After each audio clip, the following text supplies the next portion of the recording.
call to order the regular meeting of the NFP Review Board for Tuesday, November 25th, 2025.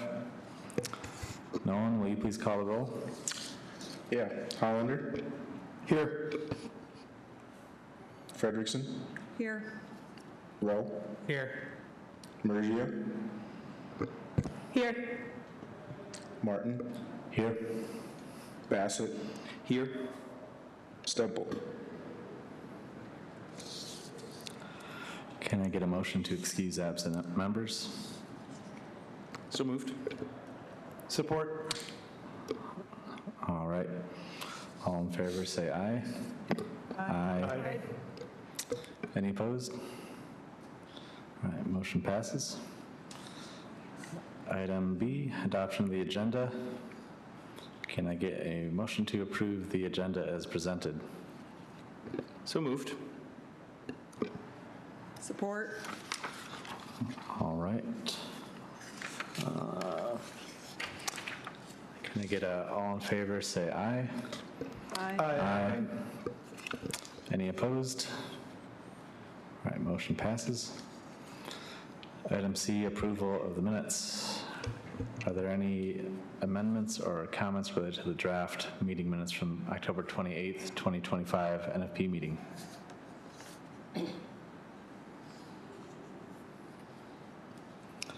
I'm hearing none. Can I get a motion to approve the minutes from the October 28th, 2025 NFP meeting as presented? So moved. Support. All right. All in favor say aye. Aye. Any opposed? All right, motion passes. Item D, public comments. If there are any general comments from the public, please come forward, state your name, and you'll have 3 minutes to address the board. All right, I'm seeing no one step forward in person. Do we have any call-in comments? We'll give it a minute too, just because of the internet lag. So.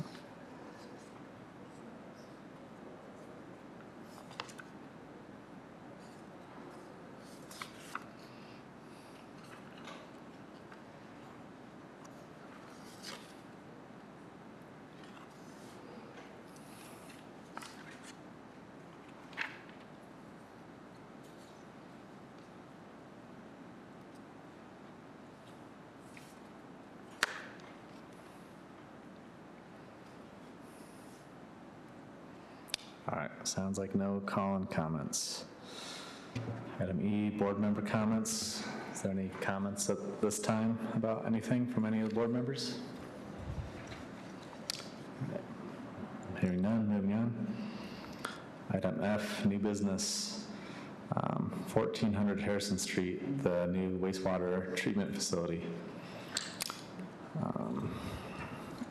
Nolan, can you please provide a background on this new business item? Yeah.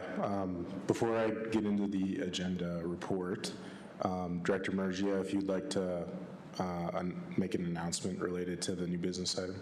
Yes, thank you. I'll need to recuse myself from voting on this one as I work for the company that did the threatened and endangered species assessment for this. Thank you. Yeah, we did review that with the city attorney's office, and that was deemed appropriate for this case. So I just wanted to put that out there. So a little bit of background on the project, and excuse my voice, I'm getting over a little bit of a seasonal bug. But project's located at 1400 Harrison Street. It's right adjacent to the Kalamazoo River, and not too far away from, it's right across the street from Verberg Park. On the north side of town, and it's basically one parcel that's a part of a large complex of industrial parcels in that part of the city, and in this area it's kind of related to the wastewater treatment plant and graphic packaging campus. This property in particular is owned by Graphic Packaging International, zoned M2 or general manufacturing. That district is intended primarily to accommodate that low, moderate, and high impact industrial type use. It's been, that property in particular has been zoned that way for quite some time, and it is a little bit built out. There's not a ton of structures on site right now, but there's some impervious surface. This project might seem a little, or this address might seem a little bit familiar, as a couple years ago, it did come before the NFP board for a different project. That was a clarifier project, which is located just a little bit north to this project area, but in the same vicinity, right next to the Kalamazoo River, essentially very similar. So, this project is in NFP district because of the proximity to the river. There is some wooded, maybe not quite delineated as woodland areas right along the riverbank in the riparian zone. It's also a property that came up positive in the MNFI database back when we did phase 2 of NFP, so there wasn't that rare species component. And the site had completed previously that Michigan State University Extension MNFI report. And they also had a field report or field assessment done back in 2023, which is a part of the packet that you all received. It was determined at that point, the field inspector had concluded that there's no high-quality habitat, including potential bat, trees, existing within the project area that could provide habitat for threatened or endangered species, and it's unlikely that the project is going to be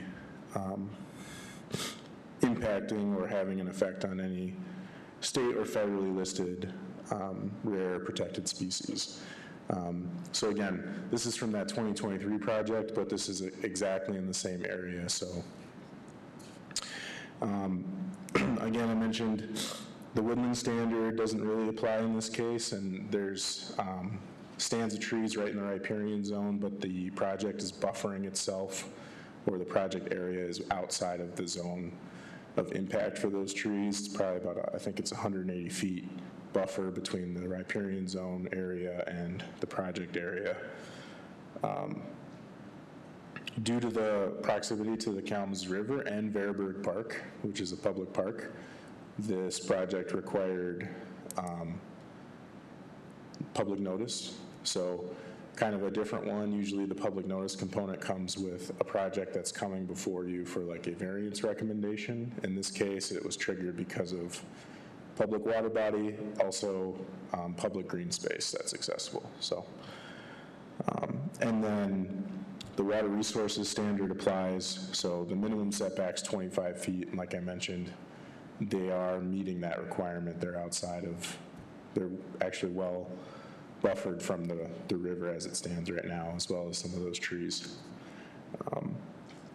So with that, I'll invite them to come up and provide extra background or present to the board.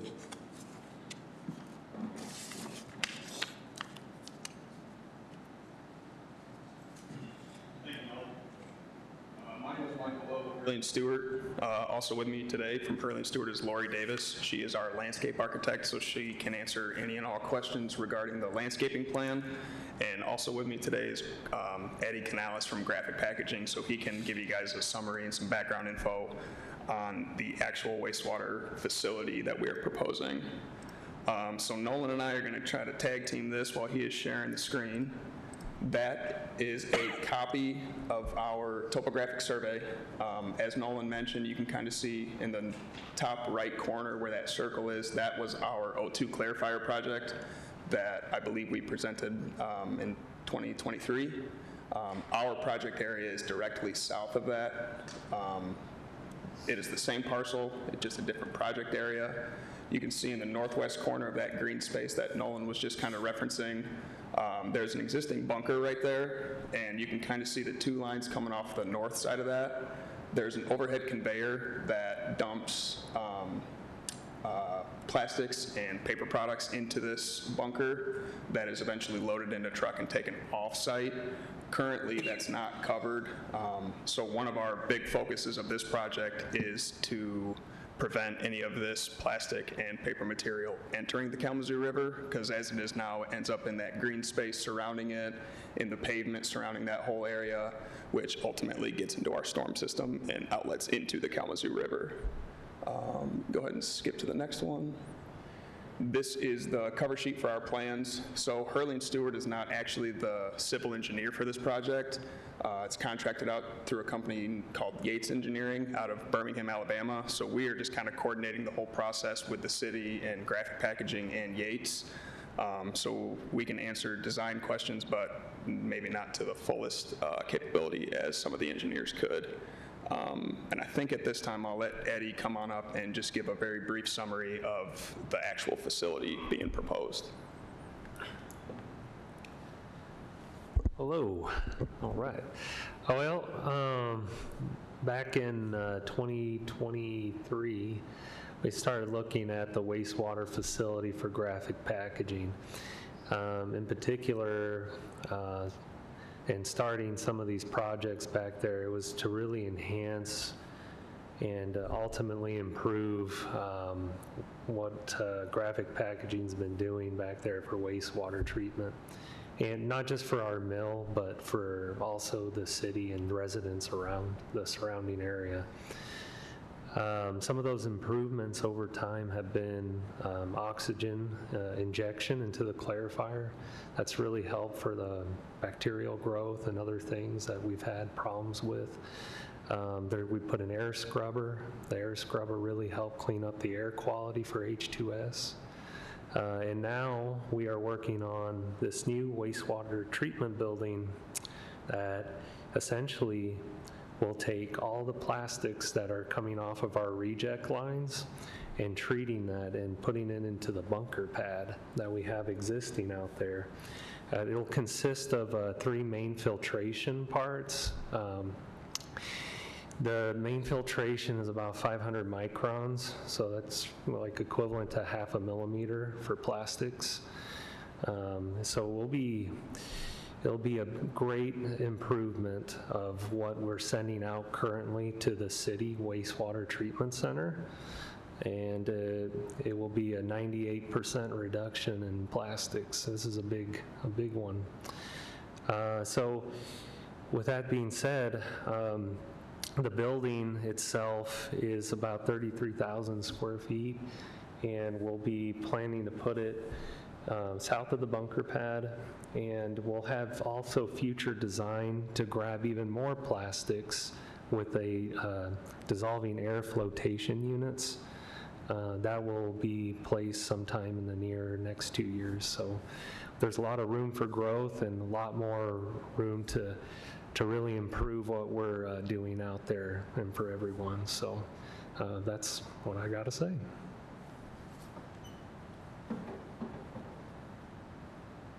Thank you, Eddie. So in addition to the facility itself, you can see there's an existing, you can't see in this image, but there's an existing gravel drive that comes off just north and east of the building. They're going to utilize that and pave it so they have an entrance. There's some gravel and some concrete areas there as well. The existing bunker is going to stay. You can skip to the next slide. As you can see here, this is still the paving plan. Yeah, there we go. So this is our sanitary sewer plan and fire department connection plan. All of the utilities that are being proposed for this facility are going to be on the south and the west side of the building. So again, we're staying as far away from possible as we can from the east side, from the Kalamazoo River, and from any of the trees and the wood line that's over there. As Nolan summarized earlier, it's our interpretation that we have no impacts to any protected slopes, any trees, or the Kalamazoo River as part of this project. You can go ahead and skip to the next slide. As you can kind of see, there's a dashed line there, very faint on the east side of that. That represents that existing gravel drive. And this dimensions, like Nolan said, I believe it's 188 feet from the edge of water to our project site. So well within, or well outside of that buffer for the Kalamazoo River.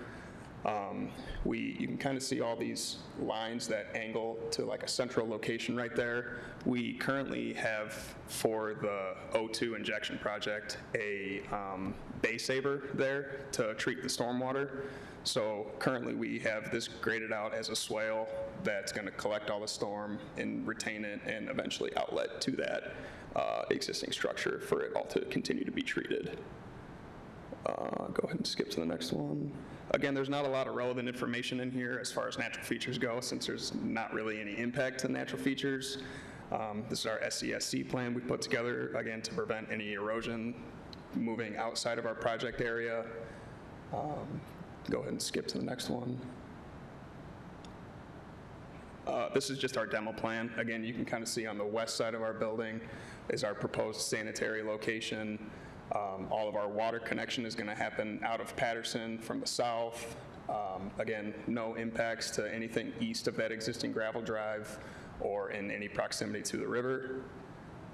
Go ahead and skip to the next one. This is our watershed map. Again, as Nolan said, we're adding some additional paved areas, so we wanted to make sure we're accounting for all of that in our storm calculations, which this shows adequately. And I believe the next slide is our landscape plan, which I will pass over to Lori. Good evening. In 2021, I believe it was, Graphic Packaging improved to the west of the site a parking lot, which required that we improve all the plantings along Patterson, and it came through this board and was approved. So most of the required plantings for the site were already taken care of. For the additional 2 acres that were being impacted, we've added 2 additional trees you can see in pink, kind of towards the riverside. I've selected red maples as native plants. They are different varieties than are along the frontage, which is all also native, just to have some additional varieties of trees. Any questions?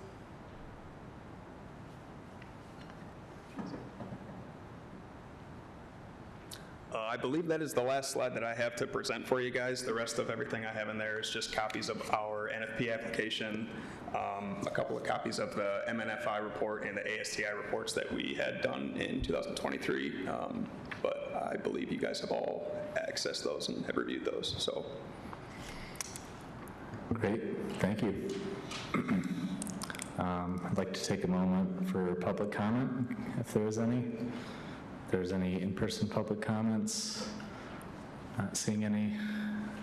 We'll do phone call-in public comments, and we'll give that another minute. And while doing so, we can kind of all look over the information too.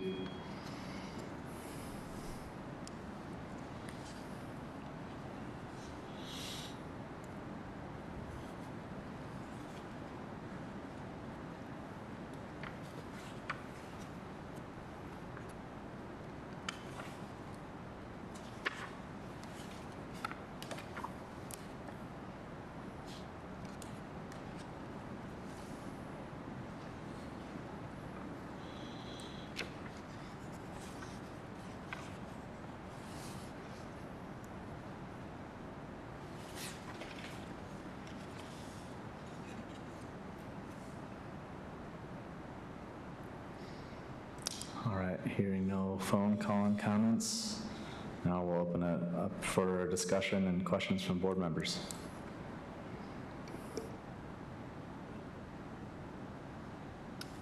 I just had one question. I'm having trouble seeing limits of construction, but if you were to be within the areas of existing trees, do you have a plan for tree protection? Actually, Nolan, if you go back one more slide, this isn't exactly the limits of construction. That might have slipped through the cracks, but you can see this kind of cyan light blue line. The red line that's surrounding that is essentially our limits of construction. There will be no more grading that happens outside of that extent. I believe that's like a 768 contour that we're tying into an existing 768 contour, so no site grading will be done in anything outside of that construction area. So to your question, we haven't really thought about any tree protection because we are being pretty adamant about staying away from all of that as we can. Yep, that makes sense. Thank you. Yep. I didn't state the staff recommendation during my report portion, but I will say that one of the conditions for approval was some tree protection, temporary tree protection fencing alongside this soil erosion, soil control fencing for that eastern edge, even if it's outside the work area, but just to maintain the integrity of the trees that are in that riparian zone and, you know, to ensure impacts to that area are mitigated to the extent possible. So that is in the staff report.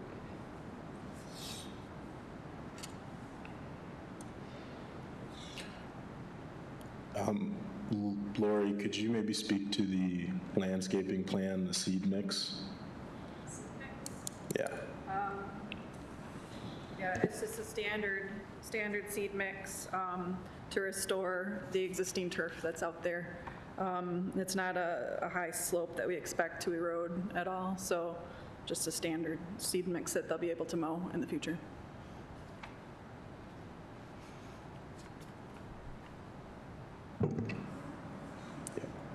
And the two red maples that's our zoning code coming into play. So based on the acreage of the parcel, I think it's 1 tree per acre.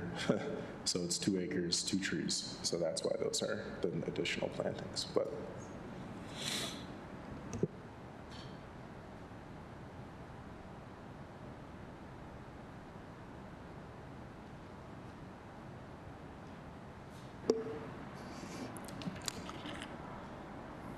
All right, is there any more questions or discussion from board members? Do we need any more time? All right, sounds like none.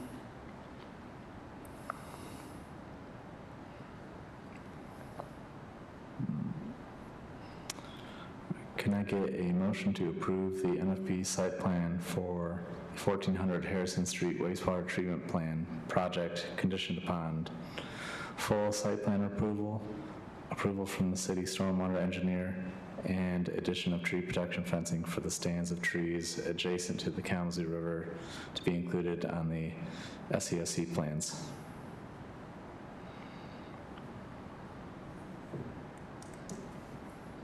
So moved.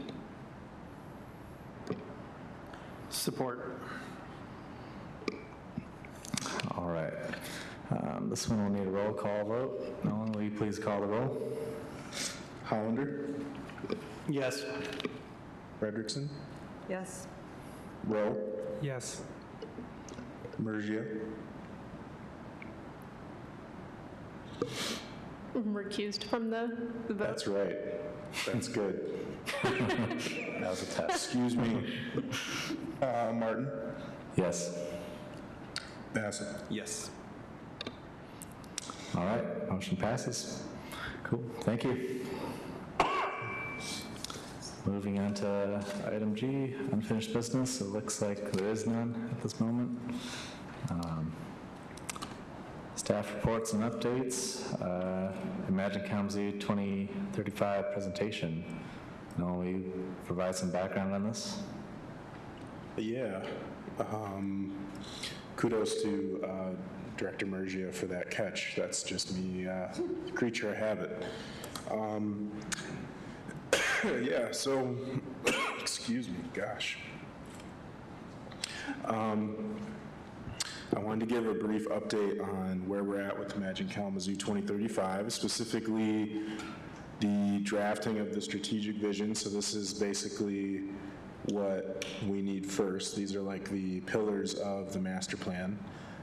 I believe Director Bassett and Director Frederickson have been a part of some of the Imagine Kalamazoo 2035 activities and even held a meeting on the go for the board. So this is just something that we're going to give to a lot of the boards at the city as we roll into the new year and some of the next steps. So broadly speaking, go over some of the outreach and engagement that's happened, some of that analysis and the initial results of the input that's been received, looking at the strategic framework for this master plan and strategic vision, which is the happy, healthy city concept, excuse me, and next steps.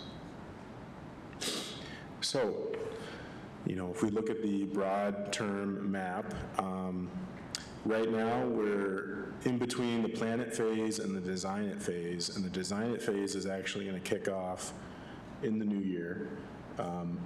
This would probably be putting us a little slightly behind what the original schedule was, but with this process, we're able to kind of make our own schedule. So these deadlines are flexible in the sense that, as we did the Imagine It phase and the Plan It phase, we got a lot of outreach and engagement. We were able to flex those deadlines and do some more outreach. So this whole process has been able to be that pliable and be responsive to the needs of the community. But we are, staff is working on it, and coming in early 2026, we'll probably launch with some neighborhood by neighborhood meetings related to the strategic vision. So for both of you, Directors Bassett and Frederickson, if you want to continue working through this IK process, just let me know. So I can let Christina and some others know as we start those meetings in 2026. We probably want volunteers and folks to be present for those. So that is upcoming. The plan for this design it phase is, did you just say neighborhood meetings specifically? So yeah, so a lot of those meetings we've been holding. We did some public meetings, but a lot of it's been like stakeholder type meetings, meetings with businesses, meetings with different organizations. And now we're in a place where we can branch out and meet with the neighborhood associations and the residents of those neighborhoods. So it'll be similar activities to what we've done, but at that neighborhood scale. So I think we're still working on it, still finalizing it. It's going to be, we've got 21 or 22 neighborhoods. So it's going to be quite a few meetings between January and March. So we're still working on finalizing those, but they're coming. Yeah. Happy to help. So question though, with continuing on with the partners group, is the role going to be very similar to what it's been up until now? Or is there a change that's happening? Yeah, it should be very similar. Okay. So you can let Christine in the group now. I'd still be interested in helping. Okay. Yep, she just is interested in knowing who still wants to, like I said, we're doing this for all of our boards right now, so, but you never know, it's a new year, a lot of people get busy, so we just want to make sure you guys are still wanting to volunteer in that capacity. So during that first process, we did the meetings on the go. We did the IK Reads program with Happy Healthy City. We did a community-wide survey, excuse me, with virtual and in-person input activities like I mentioned, and we also did a community roadshow.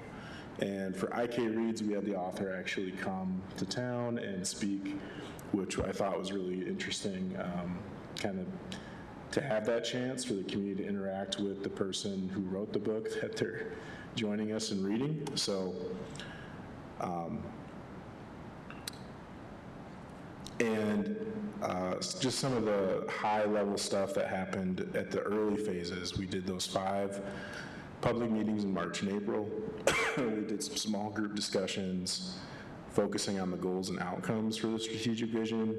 And there was that online companion survey as, an addendum to that work. Then we narrowed it down to those focus groups, which I think some of you attended. We had a report out, and we did some peer, facilitated exercises. And this is the big thing I wanted to talk about. So far, through all of these various engagement tools, we've had about 4,299 points of contact. And really, that's a lot better excuse me, that's actually a lot more than Imagine Kalamazoo 2025. So we're actually kind of ahead of the curve, or, you know, we're in a world where people are more interested in being involved in this work than maybe 10 years ago. It's also a different world, so, but that's really good. So that's helping create a more solid foundation for the strategic vision as it forms. I thought what was really interesting to me was the youth art projects. I'm sure we did some of those in IK 2025, but to have nearly, you know, 120 of those was pretty cool to see. It's one of those demographic groups that we don't often reach as well. Can also be a complicated group to reach, so that was a really cool way to bridge that gap. So yeah, so what, you know, as we've been analyzing and reviewing the input, balancing data and the community, so leaning on community voices, best practices, and staff expertise, and the data component kind of all coalesces and brings us to closer to the strategic vision. And then looking at, you know, the vision, purpose, values, goals, and how that's helping guide what we do. So, you know, the community vision is describing what the community is looking for and what they want the city to feel like in the future. And that's a lot of community partnership with the city and city staff.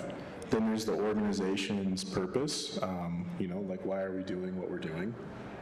So a good example of that from IK 2025, right?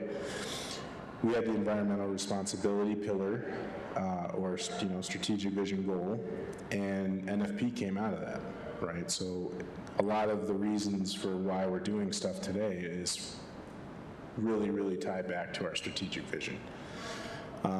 Then the organization's values, so, you know, operationalizing what our purpose is and being able to implement it. That's one thing I think we struggled with, you know, being honest with the previous strategic vision and master plan is, okay, how are we tracking and closing out what we're doing, right? There's a lot of goals too that don't necessarily have a great endpoint, right? They're kind of a continuously moving target. But how do we cater our organizational values to what we need to get done? And then the guiding principles and goals. So basically being able to define the next 10 years and having that foundation to continue all this work. So that was kind of what we were looking for out of that first bit of engagement. And so right now, the vision statement is in 2035, all Kalamazoo neighborhoods are supported by sustainable, responsive, and accessible services, city services, that lift people up and bring our community together at every stage of life. So that is the vision statement that's been coalesced out of all the engagement we've done. The organizational purpose. The city's purpose is to provide essential resources, services, and exceptional customer service to ensure the well-being of our residents and the sustainable growth of our city. So again, coming out of what we've been learning at these different meetings and internal and external engagement. Then our organizational values, integrity, learning, inclusion, customer service, accountability, teamwork, and safety. And those are pretty much going to be the, you know, right now those are the drafted pillars of the values for the city as an organization. Then looking at our strategic vision framework and Happy Healthy City. The Happy Healthy City was really helping us align our engagement and understanding what we're trying to move towards. And you can see the data, best practices, community voices acts as that baseline to help create the IK 2035 vision. From that vision, we get our strategic vision plan. From that, we get our master plan and everything that comes after that. So think NFP, think neighborhood plans, think the sustainability plan, you know, if we're thinking about something that was completed rather recently. And all of that alignment comes up to, you know, internal department plans and then just the overall values for the organization, our vision as an organization, what we're supposed to be doing. So it all kind of is building on itself as we go. Kind of think of it as a snowball. And then, yeah, so the section on the right, there's a lot of internal aspects to that that's going to guide us. And then what we're committing to. Right now, so what's been interesting is through this process, we've seen like shifts in mindset from people from IK 2025 until now. So you can kind of see the shift from 10 years ago till now. There was a lot of discussions around diversity, equity, inclusion, and accessibility. A lot of discussions around sustainability. That's really come to the forefront. Operational excellence, so that's kind of that good governance. If we look, you know, back at the 2025 IK plan. Continuous engagement, which can always be difficult for an organization our size, but a lot of people want to stay involved and get involved, and how can we reach them better? And then another key one is economic mobility. So how can we help support, you know, community development, economic development, housing? How are we helping support the prosperity of residents? So if that's our guiding principles, then we drill down a little further to our strategic goals.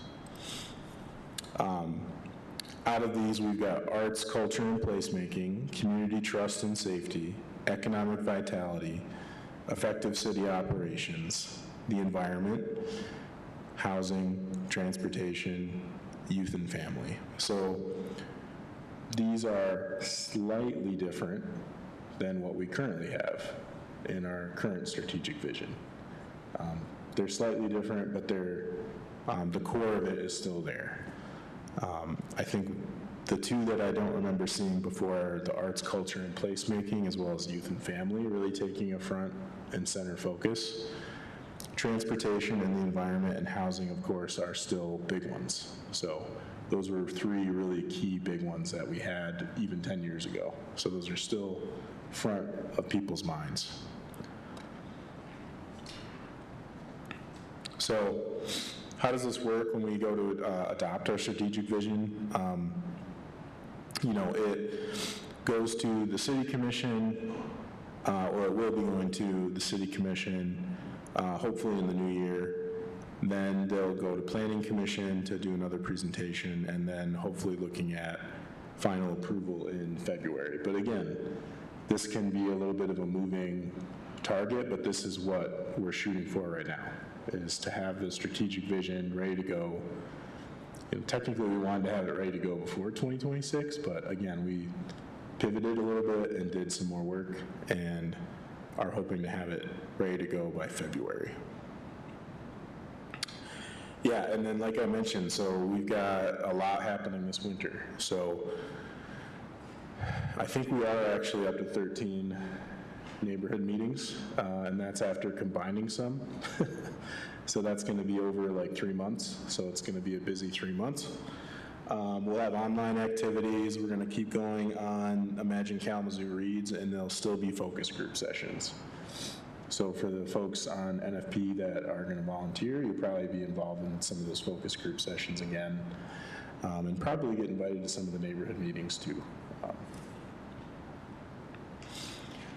So again, we are still moving along with, you know, before the end of 2026, this is very, like, you know, pie in the sky. I think we'll probably move that target a little bit again as we go back out to the community, but the hope is that we'll have a master plan drafted in 2026 and hopefully have it adopted before the end of the year. So, and that will be another 10 years of imagine Kalamazoo. So it's been a pretty interesting process. I don't know if any of you wanted to share your personal connections to any of this work so far, either as a volunteer or like if you went to any meetings, or any takeaways from, the slides. I think, for me at least, the 3 pillars of that vision that I'm seeing right now are that transportation, housing, and environment are really sticking, right? And those, I think, they're beyond our borders too. Those are a lot of places that have that as similar goals, similar work to do in those areas, but open it up for any questions or discussion. I'll stop coughing. I mean, just one general thought that I know by the time all of this is completed, there's going to be some really frustrated people in the community. It's bound to happen, but what I've seen through the process is there's been more effort at least trying to get input and ideas from the citizens of Kalamazoo than I think is, I don't know, than I expected even. Just the amount of effort to going out and trying to get, what is done with that information and how it all gets kind of woven together is yet to be seen, but I'd say A for effort in the very least. So I was impressed by that along the way.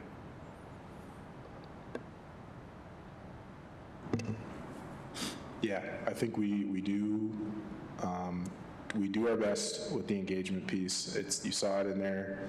Continuous engagement is something people are interested in as an organizational value. I will be interested to see how we're able to execute that and move it forward, because good example is, this is just like a general example, but, we have our newsletters at the city. We have so many different resources like social media. We do mailers. We try to be pretty active in all those facets, but we still aren't reaching everybody. So trying to understand how we get through the gaps or figure out what the gaps are and how to fill those up. And then just recognizing that we won't always reach everybody directly. I have an example. I remember someone came to a public meeting one time and, was like, I heard about this from a friend. I didn't get it, something in the mail. And it's like, but you're here. Like, you did hear about it from your friend. Like, that's a whole, like, that's the community at work, right? Like, there's other networks that we have to rely on, too, to help get people out.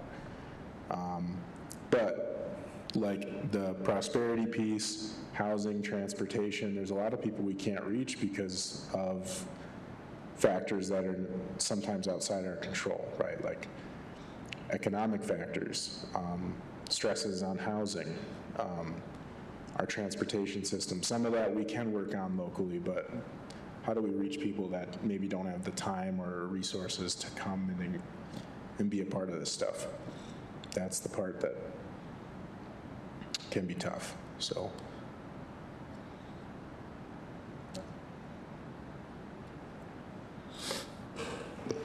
Cool, thanks for that, Nolan.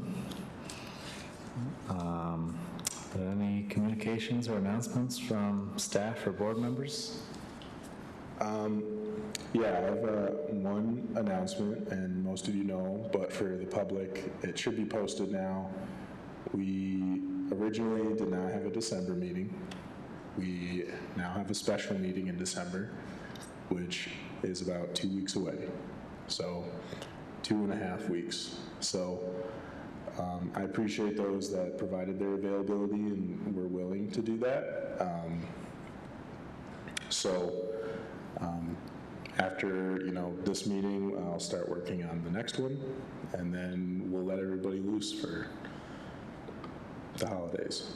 But I do appreciate the board members' willingness to look at your schedules and come to a December special meeting. So. All right, thank you. Anything else from anybody else? Nope. Adjourned.